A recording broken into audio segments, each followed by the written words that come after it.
So ఇంకోటిసారి ఇప్పుడు సాధారణంగా ఇప్పుడు మన హైటెక్ సిటీ ఏరియాలో ఉన్నాం, ఇది ఐటీకి హబ్బు. సో సెడెంటరీ లైఫ్ స్టైల్ పెరుగుతుంది. ఈ సెడెంటరీ లైఫ్ స్టైల్ ఒకటి అయితే, రెండోది ఎక్సర్సైజ్ లేకపోవడం, వ్యాయామాన్ని పూర్తిగా తొలగించారు కొంతమంది. కరెక్ట్.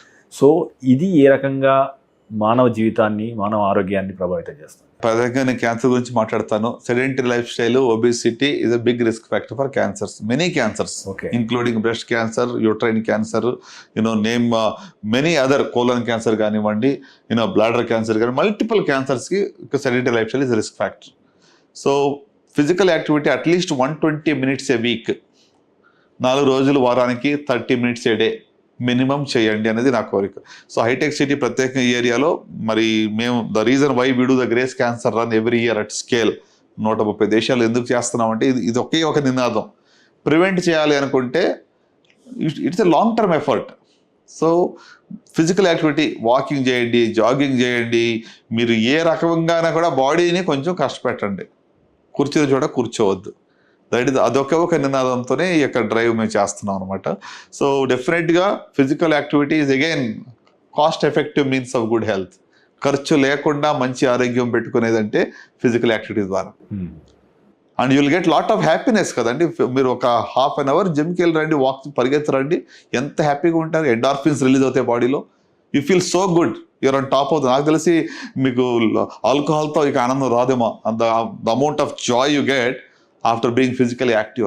So అందుకు embrace these good habits, be physically active, have good eating habits, avoid these the tobacco consumption. ఇవన్నీ కూడా మనకు కొన్ని simplest measures you take, you have a great health. That's what I want to live with.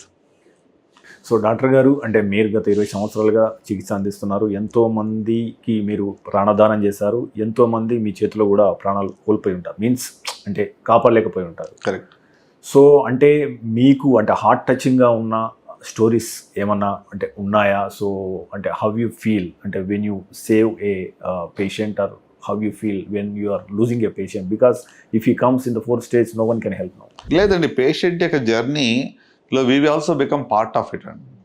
So చాలా సార్లు మేము give up అయినప్పుడు patient fight చేసి బయటకు వచ్చిన ఎన్నో ఉదాంతాలు ఉన్నాయి. ఓకే, అలాగే కొన్నిసార్లు మరి మేము అంటే we are not able to save a patient, we lost them అని కూడా మాకు ఎంతో బాధ కలిగిస్తుంటాయి. జస్ట్ గివ్ అన్ ఎగ్జాంపుల్, నేను ఒక 2 weeks back robotic colon rectal cancer surgery చేశాను. వెరీ లో రెక్టల్ క్యాన్సర్, అదే పర్మనెంట్ బ్యాగ్ పెట్టకూడదని చెప్పి వచ్చారు. వాళ్ళు నన్ను వెతుక్కుంటూ వచ్చారు, ఎక్కడి నుంచో చూసి కనుక్కున్నారు, రోబోటిక్ సర్జరీ చేస్తారని చెప్పి వచ్చారు. సరే, we tried our best, we saved ఈ స్పింక్టర్. సో కోలాన్ని మొత్తం తీయకుండా కానీ లోపల అతికేసి టెంపరీ స్టోమా పెట్టాము, అంటే మళ్ళీ క్లోజ్ చేసుకోవచ్చు అనమాట. 15 రోజులు అయింది, ఆయనకి స్టోమాలో స్టూల్ రావట్లేదు. రైలు ట్యూబ్లో బయలు వస్తూ ఉంది, స్టూల్ రావట్లేదు, అసలు ఈ బౌల్ వస్తే ఓపెన్ అప్ కావట్లేదు. సో ఇప్పుడు ఎన్ని రోజులు వెయిట్ చేసినా 15 రోజులు అయింది, ఇంకా రావట్లేదు. వాళ్ళు రెస్ట్లెస్, మాకు ప్రతిరోజు అరే ఆయన ఎప్పుడు స్టూల్ పాస్ చేస్తా చెప్పి నేను ఎదురు చూస్తాను. మీకు చెప్పాలంటే రియల్ స్టోరీ. నిన్న ఈవినింగ్ నేను 9:30కి సర్జరీస్ అయిపోయి ఇంటికి వెళ్ళి భోజనం చేస్తుంటే మా టీమ్మేట్ ఫొటోస్ పెట్టాడు, మా గ్రూప్ ఫోటోలో.